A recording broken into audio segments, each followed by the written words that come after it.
We're about to go on a tour of some of the most stunning structures on the face of the Earth. They'd be a delight for any sightseer, but these structures all have something in common. They were built using techniques that scientists and archaeologists can't explain, or for reasons they can only guess at.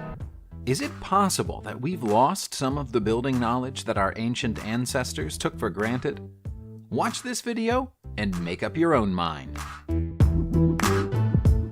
There's nothing you'd necessarily call mysterious about the construction of the giant chimney on the island of Labuan, East Malaysia. It's 100 feet tall, and it's made of red bricks.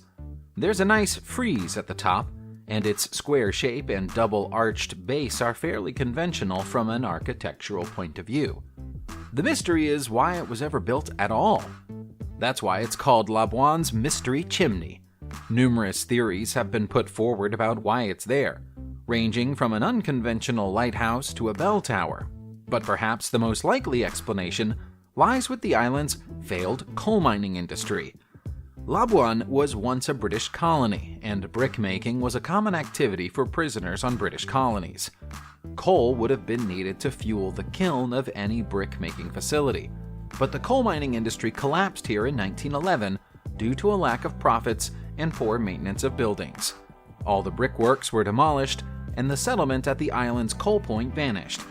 The chimney might be its final leftover relic, although it's a bit odd that nobody remembers its backstory 120 years later.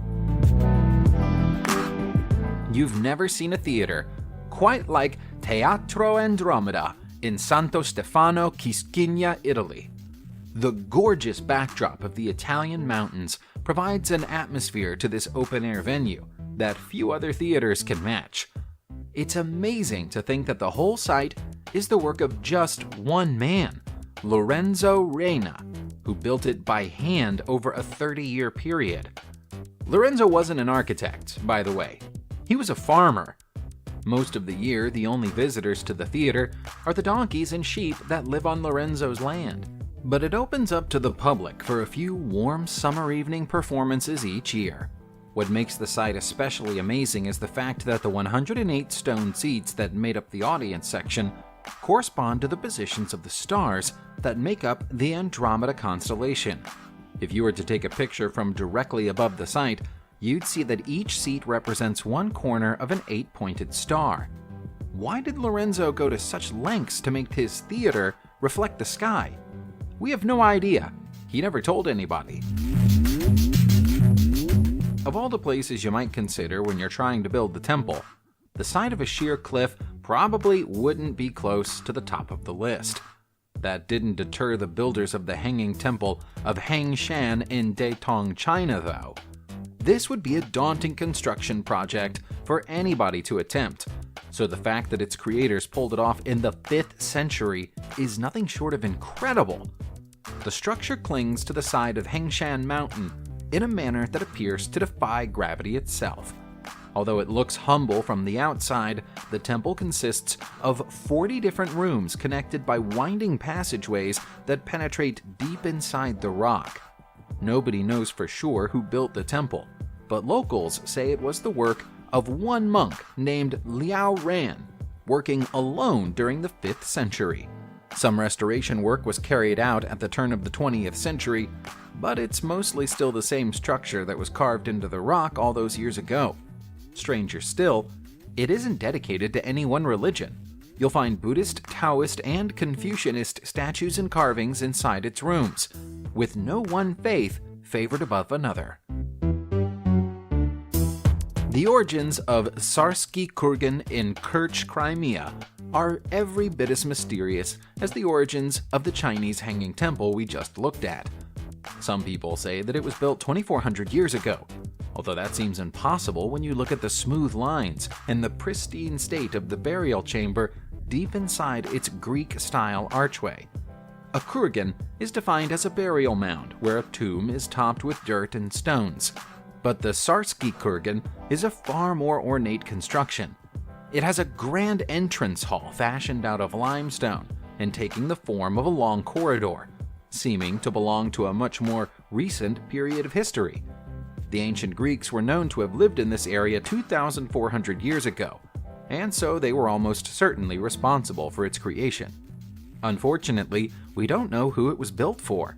It had been looted by grave robbers long before archaeologists arrived to inspect the site, and the tomb's occupant was stolen, along with whatever treasures might have been interred with them. Early Christian graffiti is etched on some of the walls, suggesting that some of the faith's first followers used the kurgan as a secret meeting place. Hidden away in the foothills of the Alps, close to Pramarzo in Italy, is a network of temples, collectively known as the Temple of Damanhur. You'd have every right to assume that they were ancient if you saw them, but they were built over a period of 15 years from 1978 by a team of non-architects headed up by a 28-year-old insurance broker named Alberto Araudi. The entrance to the temples is hidden below a suburban house.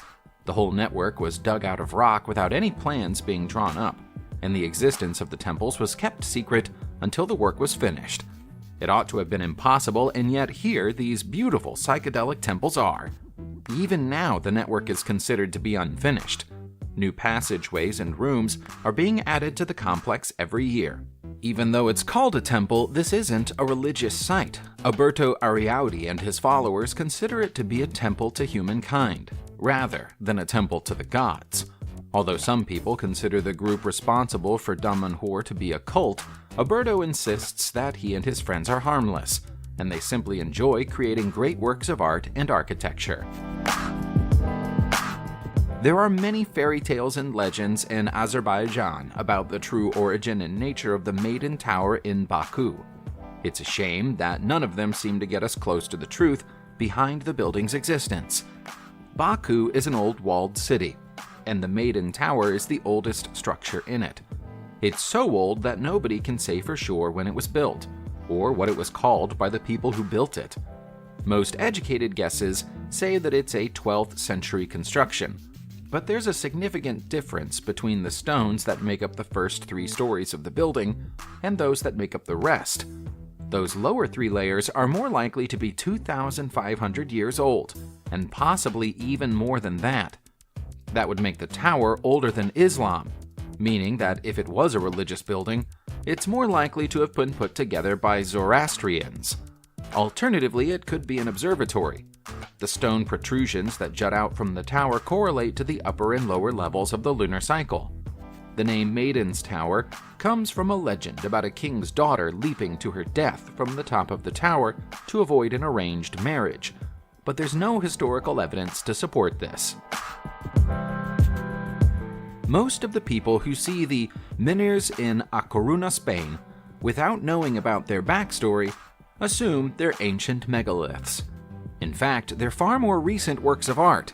They were created by Manolo Paz, and he's still alive today. There are 2 alternative names for the sculptures. They're commonly called either the Family of Menhirs or Menhirs for Peace. In Paz's own words, the sculptures stand and look out over Spain's northern coast into the Atlantic Ocean to provide a sense of meditative hope to anyone who sees them. The holes in the granite blocks are there for visitors to peer through and offer them a different perspective on the view. You'll find them arranged in pairings of tall rocks and small rocks, a technique Paz uses to represent parents standing and looking out to sea next to their children. A few of the stones have been arranged to provide a view of the Tower of Hercules through their peepholes, but the majority of them look straight out to sea. While the menhirs for peace are modern structures that look like older ones, the obelisk of Odzun in Armenia is every bit as ancient as it looks. This is a most unusual obelisk, and that's not just because of its unique double stele arrangement. You'll find it on the grounds of the basilica in Odzun, but the obelisk is thought to predate the basilica by several centuries. One side of the structure is covered in carvings from both the Old and New Testament, perhaps commemorating Armenia's transition to accepting Christianity. The other is decorated with floral patterns. Ideas about when it was built vary, But the most popular theory is that it was built as a statement of defiance by the Christian side of a conflict with Hindus that briefly escalated into war here during the 4th century. Another theory, based on the presence of the floral patterns, is that this is a monument intended to represent the losses suffered by both sides in that war. The basilica was presumably added at a later date when Christianity was accepted in the country more easily. It doesn't take a genius to work out how the Mojave megaphone got its name. It's in the middle of the Mojave Desert, and it looks exactly like a megaphone.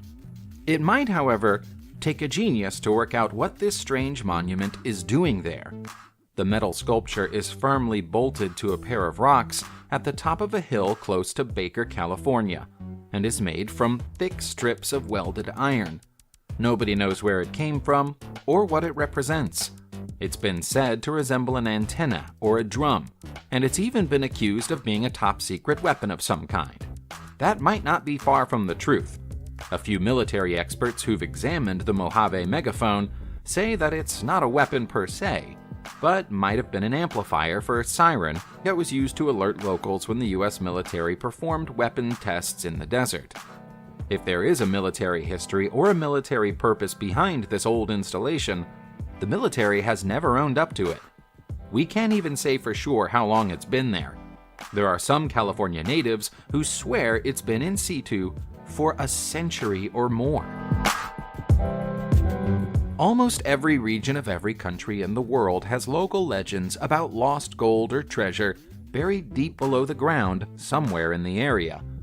If you live close to Baguio in the Philippines, that treasure is the lost gold of General Yamashita, and the most likely place for it to be hiding is somewhere within the city's Japanese tunnels. Most of these tunnels, built by invading Japanese forces during the Second World War, have been thoroughly explored and mapped out.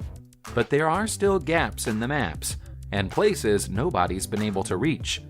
That keeps alive the possibility that the looted gold procured by those forces under the command of General Yamashita Tomoyuki is still down there in the dark, waiting to be found. The entrance to the tunnels is in the Baguio Botanical Garden, but visitors should beware. The tunnels are pitch black and incredibly humid and can be dangerous to visit without a guide. The official reason for the construction of the tunnel network was to store military supplies, so you might not find anything other than a few old bullet casings and discarded helmets. Still, you never know.